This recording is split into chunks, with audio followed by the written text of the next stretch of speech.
Welcome, everybody, to the Notorious OTB, brought to you by the Sports Gambling Podcast Network. And folks, as always, it's all good, baby. It was all a dream. We used to read Blood Horse magazine. I like Cuban links. Yes, Cuban B. And I'm your host, Chase Sessoms, the Wolf of Oaklawn. I'd rather be trapped than lazy. Don't care what they say, I'ma do what pays me. It happens every year about this time. Weaklings act like they lost their mind. Alphas reclaim the neighborhood. Rob the sheep and all the wolves get good. Yes. Welcome to the show. Joining me as always, you might know him as the Michelangelo of the Crying Michael Jordan. Ladies and gentlemen, he's your favorite capper's favorite capper. Barry's the sniper, Spears. Hey, don't rub on that. You block that. You understand? That's alpaca. That's $25,000 alpaca. You block that shit. Right. You don't rubble. Put the club soda on there. Barry, what's good, buddy? Not much. Does an alpaca rug really cost $25,000? I gotta think so. I mean, for one, just tariffs alone, this day and age, is probably gonna hurt the importation Fair. of said alpaca hide.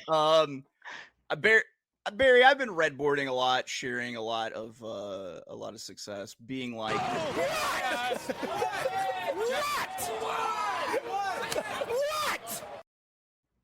But I do get beat badly sometimes, as happened yesterday.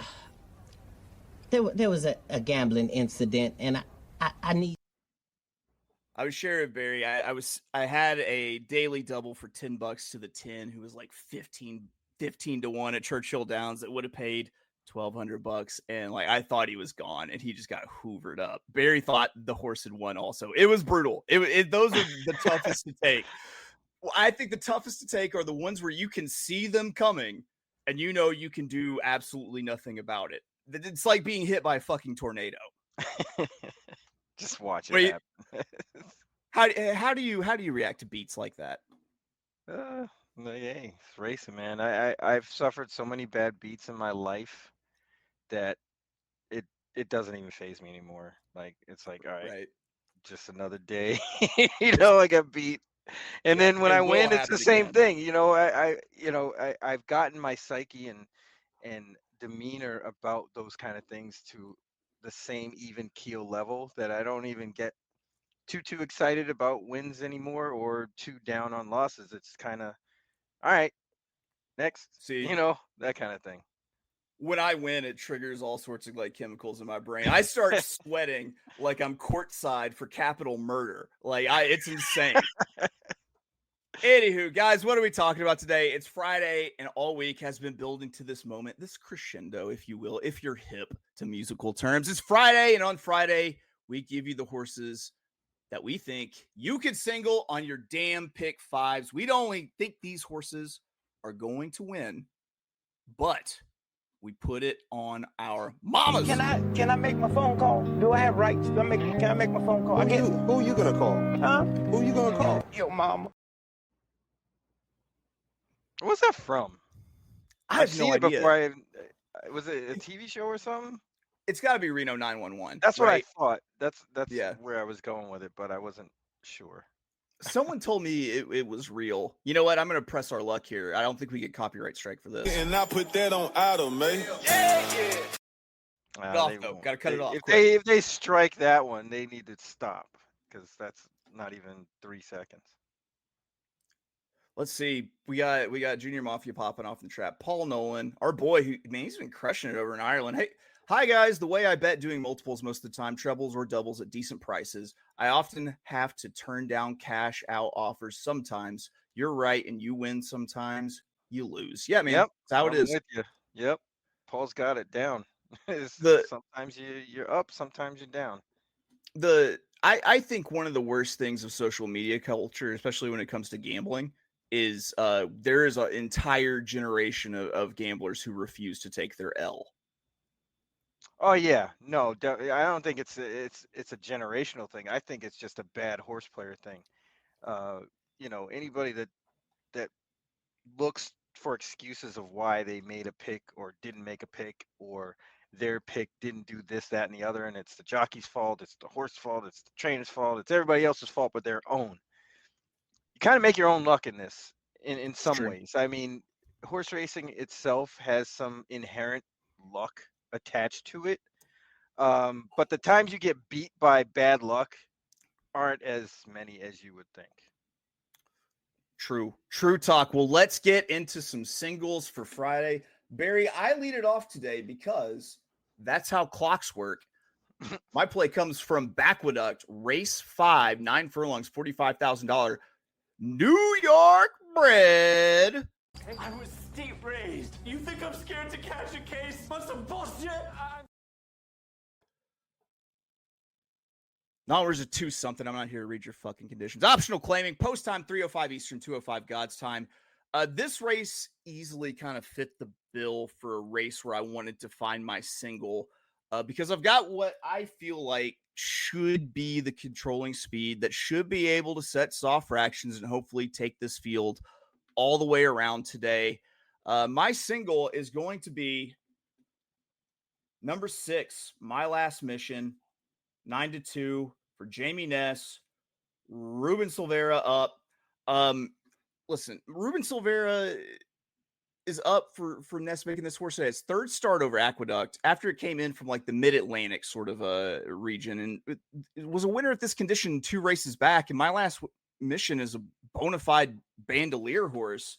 Let me just illustrate. Ba-bam. Ba-bam. Ba-bam. Coming into this race, 4 bullet works in the last 6 workouts, going 4 furlongs. I think the big question, I think the most likely reason for him not to have favoritism in this race is the fact that the distance is going to be a question on the first time stretch out here. Outside of that, the pace setup says yes, the workouts say yes, the back class says yes, and every trainer angle working for Ness here is high percentage. Engage the warp drive, set the coordinates for the singly McSingle universe. Number 1, make it so. We are singling the number 6, My Last Mission, in the 5th at Aqueduct. Barry, what do you have any thoughts? Had you looked at these races at all? Yes, I actually did. I thought My Last Mission has a good chance. 9-2 probably won't get. I was thinking more 5-2, 3-1 ish, but should be formidable in this spot. Fits. You give me a park source going 2 turns that's going to be on the lead, and I'm usually just going to have an allergic reaction where my arms swell up and make cash fly out of my hands. That's usually how that goes for me. All right, guys, we've got another single. It comes from Barry from race 9 at Gulfstream Park. Real quick, don't forget surebetcoffee.com. Go pick up a bag of the Breakaway Bold. The Sure Betties would sure appreciate it. Remember, $1 of every bag sold goes to equine aftercare, and it helps take Colombian farmers up out the dope game. It's time to fuck shit up with Sure Bet in your cup. Barry, Gulfstream, race 9, 8 furlongs, $35,000, maiden claiming on the turf. Post time 5 Eastern, 4 God's time. Who are you singling?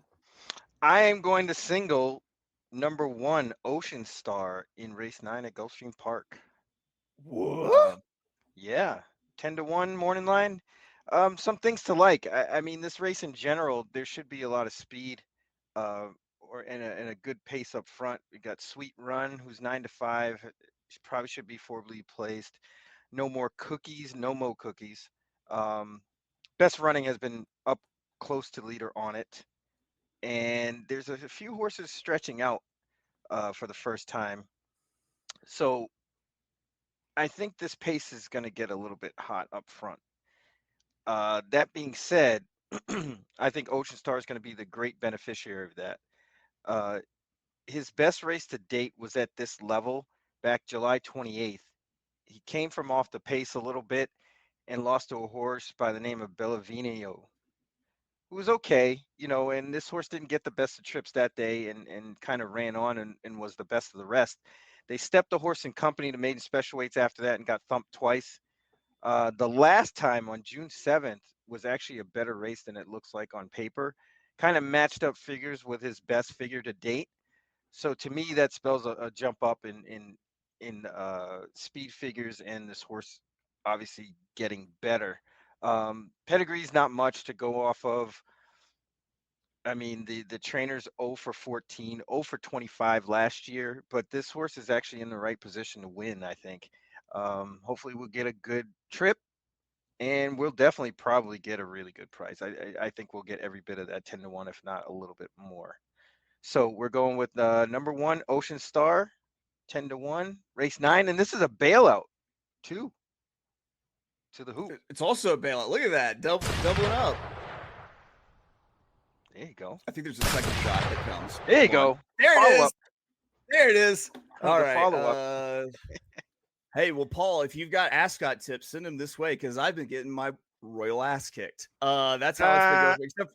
Except for when I blindly put $5 to win on Arabian something for Godolphin yesterday. I'm literally just betting Godolphin whenever I play ascot. I watch, in a span of like 10 minutes, Barry, I watched Godolphin win races in the UK at multiple tracks, in France, and then back in the UK again at Royal Ascot. It was insane. There's races in 10 minutes.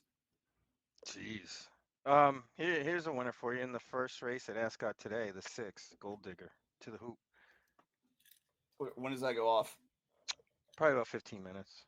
I think 9:30. Okay, I got time. All right, guys. Barry, how do you feel about wrapping up picks? I believe we must. Is mandatory. Here we go. I'll lead it off because that's how clocks work. Friday, I put that on my mama singles. I'm coming out of Backwood race 5, the number 6. My last mission, 9-2 on the morning line. I picked an audacious spot for the single because this is the pivot leg. Ends the early, starts the late.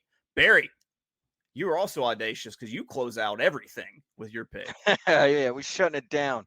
Gulfstream race 9, number 1, Ocean Star, 10 to 1, bitches. Yeah, I added the bitches, to be fair. Barry usually keeps it clean. I'm conservative like that. But yeah, it's a bailout too. So get your money ready. Get that money. Make that money. Barry, big plans for the weekend? Just hardcore strap it in for the Ohio Derby? Yes, I'm going to be glued to my television on Saturday, and then on Sunday probably going to the beach or something. I might go to... It's right here, so it's not like a big deal, but... I might go to a pawn shop and try to buy a gigantic old projector, big screen to watch the Ohio Derby. I tell you what, if anybody's gonna have them, the pawn shop will probably have them. Yep. All right. That's gonna do it for us here at the Notorious OTB for the week. But guess what? We'll be back next week, starting bright and early, 9 a.m. Eastern, 8 a.m. God's time, Monday morning. We love you. We'll see you then. Ooh, what are we gonna ride out on, Barry? What are we going to ride out on? Boom. 13,000 cigarettes, preferably 6,000 of those non-menthol.